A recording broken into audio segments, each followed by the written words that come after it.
you to start your day? Granola bar? Thank you, sir. Cheers. That's Conservative candidate Chris Alexander, Oxford graduate and rising star in the Harper cabinet. He's seeking re-election in the hotly contested riding of Ajax, Ontario.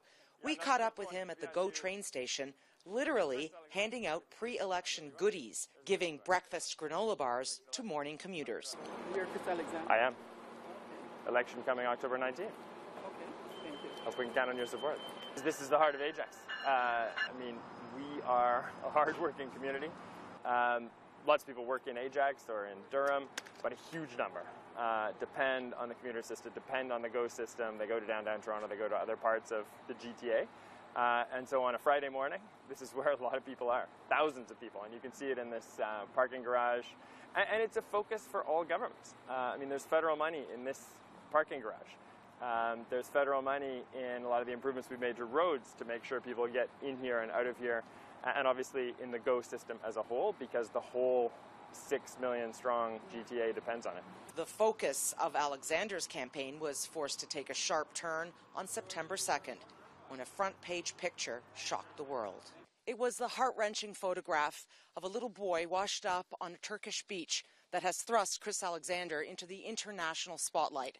As Minister for Citizenship and Immigration, he now finds himself at the centre of a controversy involving Canada's response to the European refugee crisis. After the photo was published, Alexander quickly suspended his campaign and returned to Ottawa.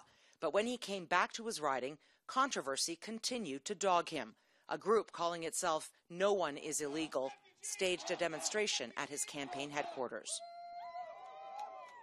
Alexander defends his government's actions. Yes, Canada needs to be at its best. Canada needs to be at the forefront, and that's exactly where we are and where we intend to remain. Can you airlift some of these people out of there? Because it is an emergency situation. Of course they're going to come, and they do come by air, but there are commercial links with all of the countries that we are taking refugees from. And keep in mind, these are multiple countries. These refugees are not in one place. Many are in Lebanon that we're targeting and selecting. Right. Some are in Jordan. An increasing number we've seen are in Turkey and other countries, as I mentioned, Egypt, some countries of Europe and so forth. So we have to be able to take them wherever they are, and that involves a wide variety of modes of transportation, modes of air transportation, usually commercial. On this Syrian file, we have done more. We have brought 2,500 already. We're planning to fulfill commitments for 20,000. President Obama announced 10,000 for the first time yesterday. Canada is doing extremely well and being extremely generous, both in government assistance and in private sponsorship. And I think that message needs to come through. Yes, it's complex. We need to know who people are. We need to ensure documentation is there. We have security screening processes. We have applications that need to be filled out, but we are accelerating it. It's 11 months or better for applications now, and we're going to make it even faster still. We made a commitment in January of 10,000. No other country had done that. Prime Minister doubled it during this election campaign to 20,000. Is it enough? And we've already brought 25,000. No, it's not enough. That's why we're going to do more, and we're going to accelerate the processing of Syrian refugees. Watch this space. We'll make an announcement when the time comes, but you've heard the Prime Minister say that we will be accelerating processing and enhancing our programs to respond to a big humanitarian emergency. That means what we're doing isn't enough. If you're doing more in the coming days, what we're doing right now isn't enough. It means 2 or 3 things. It means, 1, Canadians are responding as sponsors, as generous donors to this process, and the government needs to be prepared to accommodate even more of that goodwill. It means, 2, yes, the migrant crisis in Europe is not over, the refugee crisis is not over. The numbers are continuing to grow, and we need to respond alongside our allies. We want to see other countries commit to 20,000. We're going to do more. And it seems his constituents do want the government to do more. I'd like him to speed up things, to speed the immigration process up. He can't go through the ordinary channels, and because my heart goes out to all those refugees, what they're going through. So other countries are doing it. Why can't Canada? But I think it's taken too long, the process, if he has to go through the regular channels to get the refugees here. I think that probably it's too little too late. This is a problem that's been going on for some time with long-term kind of causes. The only reason the government's reacting, or the media for that matter, is because there was a particularly pathetic child. I doubt very much that was the first child to drown in this crisis. I remember a couple weeks before that there were something like 45 people drowned trying to cross, but there was no pictures of them washed up on a beach. I think probably we should be doing more. We should be doing more probably through the UN, but in the middle of an election, the kind of things that a politician is likely to say to try and get reelected are going to be basically anything. And yes, everybody's going to go say that they're going to do something, it's all pathetic and everybody's going to help, but it's an election. At Christmas, will they still be saying the same thing? They keep saying that they've brought in 20 some odd thousand, but in fact it's only about 2,000 from Syria and the rest are from Iraq, where probably there'd be fewer people fleeing if we stopped bombing them. We all can feel for them, right? Watching what's going on TV just breaks my heart. I sit there and cry for them. It's devastating. And all countries should be getting involved. You know what I mean? Look at all the space that Canada has. We need to give more. We really, really do, And we have it to give it to them. Now you're going to get me emotional. The Syrian issue aside, voters here are also concerned about the economy. I don't even have work. There's not even jobs for anyone down here right now. My husband's been unemployed, and he's in his mid-40s, and he doesn't have all kinds of degrees after his name, but he has a whole bunch of experience in manufacturing and stuff, and he's just having a hard time finding a job. What would you like the government to do? So the second career strategy worked for him once. If they brought that back, that would be great. Big problem with people out here is there's three things that are sources of anxiety. I think that's what's really troubling the electorate, is a source of anxiety. And the anxieties are over downsizing, outsourcing, or technological upheaval is going to throw you overboard. So I think that I would say those are the real underlying currents that are driving people in this riding. That is the issue at 99% of doors. And we are asking people what's top of mind for them, and it is their economic future. It is their job. It is their children's job prospects. They do not want Canada to go off the rails. They don't want this country to join others that have suffered because of too much debt, because of taxes that are too high, because of policies that choke off investment and job creation. And that's why they are proud. They nod when we say, our government has lowered your taxes, while other levels of government have not done so. They like the family tax benefit. They like income splitting. They like tax-free savings accounts, which help families get ahead and put money away for the future. They're worried about governments, parties that would take that away. They're worried about governments, parties that would raise taxes on families and businesses, because that would choke off job creation. That's the main concern that people have, because I think after the big recession of 2008-9, and with all the change we've seen in recent decades, people know that we're a prosperous country, but they know it's fragile, and that if we have the wrong policies, we can go off track very quickly.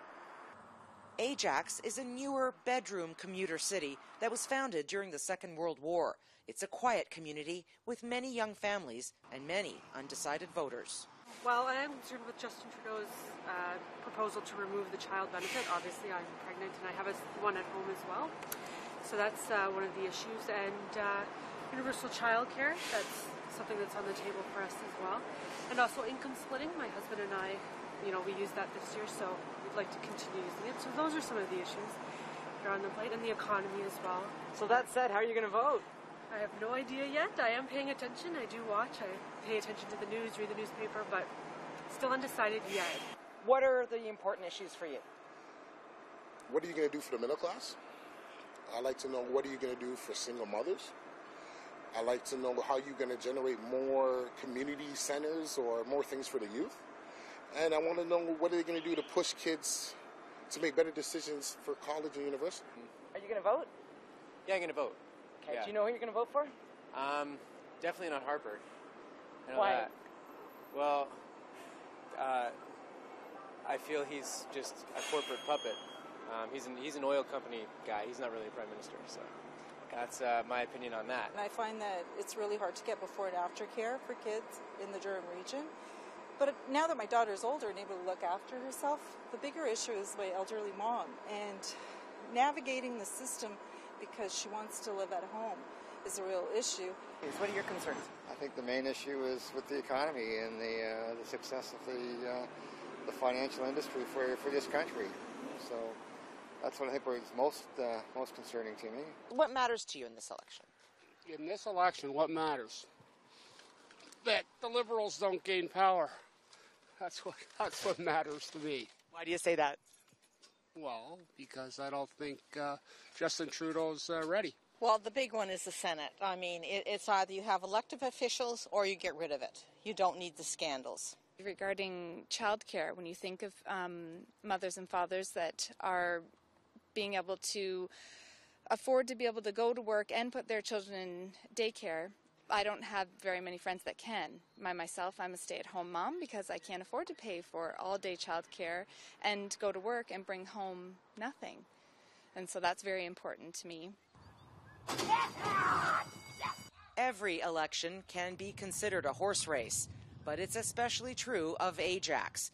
It's fitting, then, that the riding is home to Ajax Downs.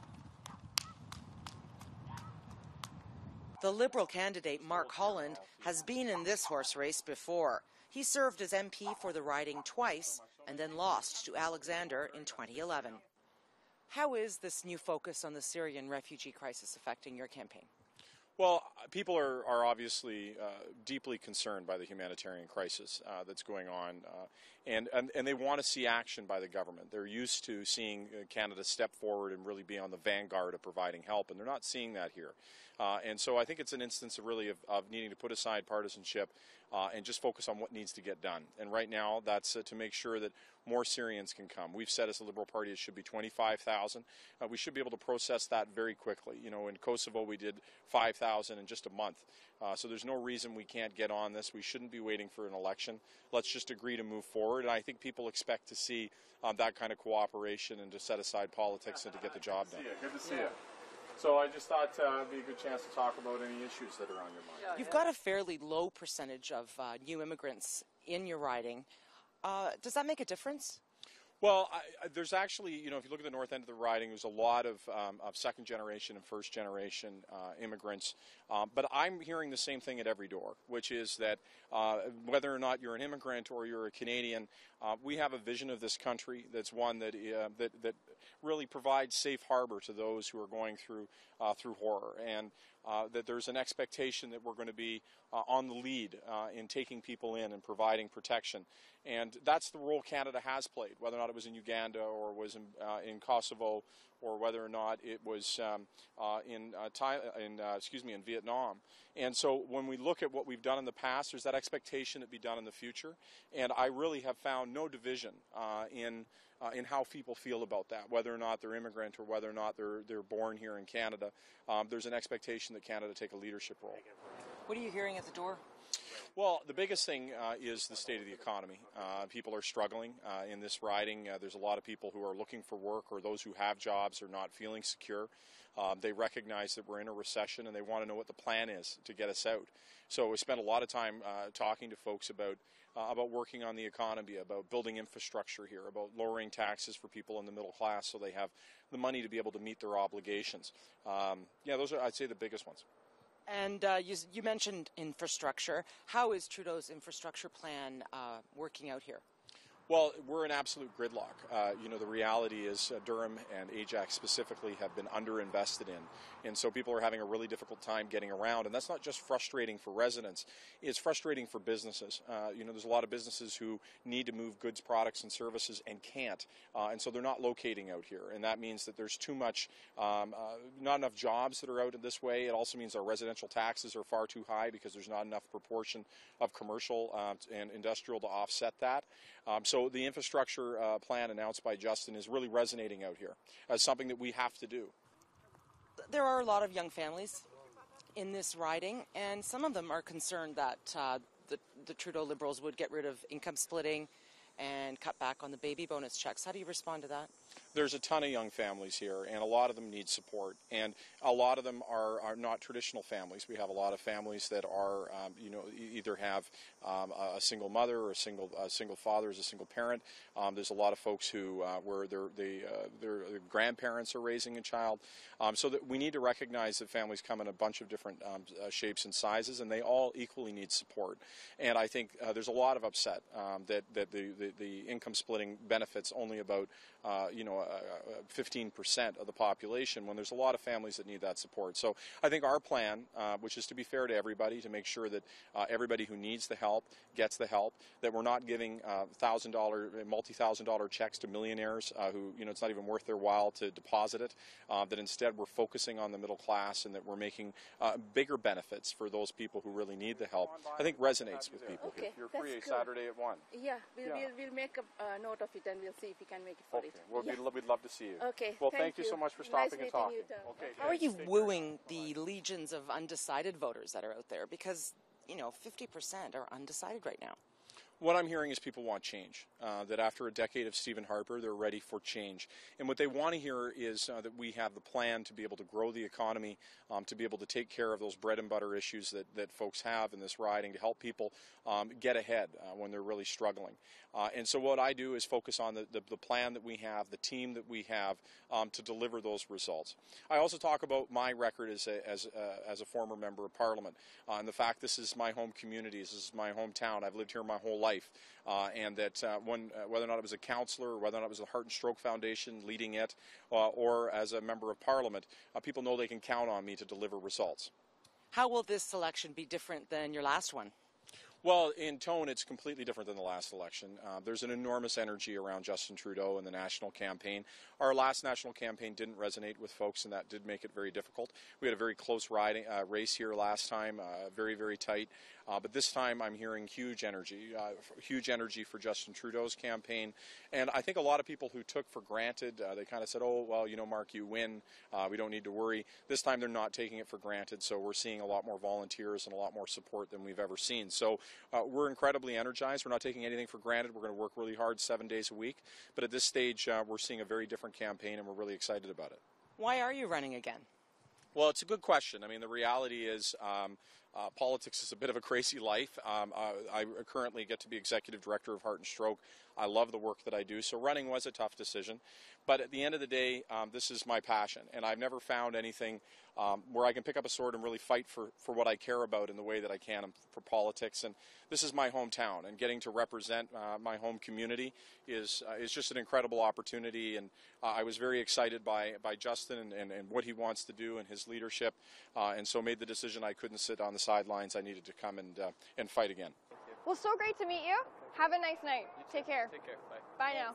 Stephanie Brown is the NDP candidate. Although she lacks political experience, she's determined to bring a strong, youthful voice to the House of Commons. All right, no worries. You're right. I'm 21. Oh, okay. Yeah. Do people think you're too young to be in politics, or do you think young people belong in politics? Young people absolutely belong in politics, and often I hear at the door that people are glad to see young people getting involved. They want to see a new direction for Canada. They've seen 10 years of the same Harper government, and they're really excited to see young people getting out there, learning about the issues, getting involved, representing them, representing their children for a better future for Canada. You're a university student. How is that playing into your campaign? It can be busy to try to balance both, but I think it's important to keep learning and keep working on my education as well as trying to represent the people of Ajax. I think university students are a large demographic here, and I'm just trying to bring a lot of those youth issues to the forefront. How has the refugee crisis in Europe affected your campaign? A lot of people have come forward with a lot of support for the NDP position. We know that the refugee crisis is a tragedy. It's something that really pulls on the heartstrings of people, and Canadians want to help. So they're reaching out now. They're looking for what can Canada do? What is the NDP's position? What are we going to do about this? So politics aside, it's a tragedy that's really got people interested and got people concerned and wanting to get involved and wanting to help. So what are you hearing specifically at the door about this? Well, we hear things people talking about if it were me, if it were my family. Canada's role is this peacekeeping humanitarian nation. They really like that idea that Canada is a peaceful place, that Canadians ought to help those in need, that should be our role, and so that's what they want to see happening. And what are the other issues that people of Ajax are speaking about? One issue that comes up often is the issue of the waterfront and our water in general in Ajax. We've got lots of lakes, rivers, creeks, ponds. We've got Lake Ontario to the south, and then the Oak Ridges moraine, which is a big source of groundwater to the north. So people want to see a water strategy so that we can deal with water as a human right and not as a commodity that can be taken advantage of by corporations, that can be polluted. They want to see our water protected. I understand youth unemployment is huge in Ajax. Can you talk about that a bit? It is. It's very hard for young people to find a job, especially in this area. And in addition to the high unemployment rates, the other issue that I hear about is underemployment. We heard that you want to raise our minimum wage to $15. Yeah, because it is really hard, like this, paying rents and all. Everything is so expensive. So that's why we want to listen from you. Is this true? Yeah, so it's the federal minimum wage, which is all federally regulated industries. We want to raise that minimum wage to $15 and then work together with the provinces. What about that? Yeah, we'll have to get those people. Even those who are finding jobs are finding a hard time getting stable work, getting full-time work, getting non-contract, reliable work that pays a living wage. And that's difficult for young people. So that's something that I think we need to start addressing. There aren't a lot of women running in this campaign. You're the only one in Ajax. How do you feel about that, the fact that women are so underrepresented in this election? It's sad. It's sad that in 2015, really the NDP is the only party that's close to gender parity. We've got 44 women candidates. I'm proud to be one of them. I'm proud to represent women. And I think in our politics, we need people who can speak in the first person about issues like childcare. We need people who can speak in the first person about gender equality, about the wage gap, about those kind of issues. So I think it's important to have women represented, and I'm glad to be part of that.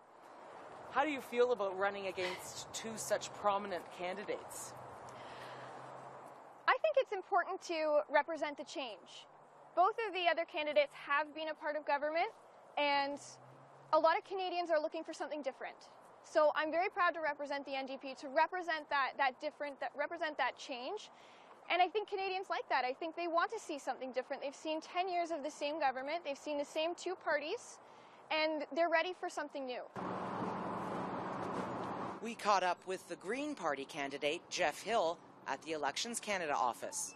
So we'll just go through it. So you've just registered your candidacy. How does it feel to be finally in the race? It feels great. Jeff Hill got into politics almost by accident. I contacted the Green Party online to find out who the local candidate was, because I just wanted to be of some support, being part of the advisory committee for Ajax. And when I was told that there wasn't one, I thought, well, how could I become one? Is there a chance that, and I found out that I could. And so I got my ducks in a row, got my paperwork together, and figured, I'm a longtime Ajax resident. I have a vested interest in the waterfront, in the environment. I agree with a lot of the policies that are the Green Party. And so, I thought, why not? How ironic is it that you're a Green candidate running in a riding that depends on the car?